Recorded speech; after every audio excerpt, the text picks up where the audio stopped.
Hello, good afternoon po mga guys, mga kagulay farm.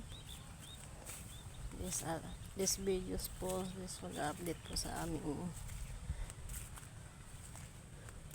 gulay. Ngayon ko lang po bibigyan itong ganito. Ayun. Ayan po guys, malapit na po kami midas ng okra guys kasi ayan, malaki na yung okra namin guys.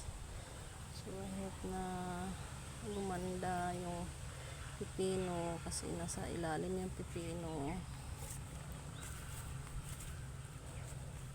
po ako, mag-update lang po ako sa aking YouTube channel. Don't forget guys, subscribe po, patuloy na pagsisikap po. Ayan, ano po siya ngayon, malaki na po siya. So guys, isang beses pa lang to siya napatabaan guys, kasi hindi namin mapataba-tabaan kasi yung kanyang pipino kailangan na una siyang umano dito, umahon para makalabas siya.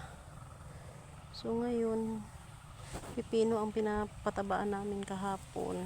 Ngayon hindi namin patabaan yung okra kasi lumaki na po yung okra.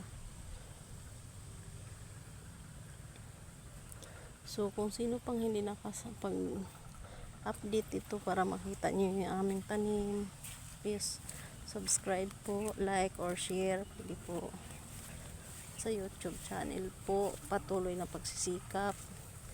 Ayan po guys, ayan po, don't forget. Hanggang dito na po ang aking video. Saglit lang po ako mag-video. Uwi na po ako guys. Mag-isa lang po ako dito. Kasi nagpatanim po kami ng palay. So, dumaan lang po ako nag-iisa. Kaya, yun po. Bye-bye. Thank you for watching.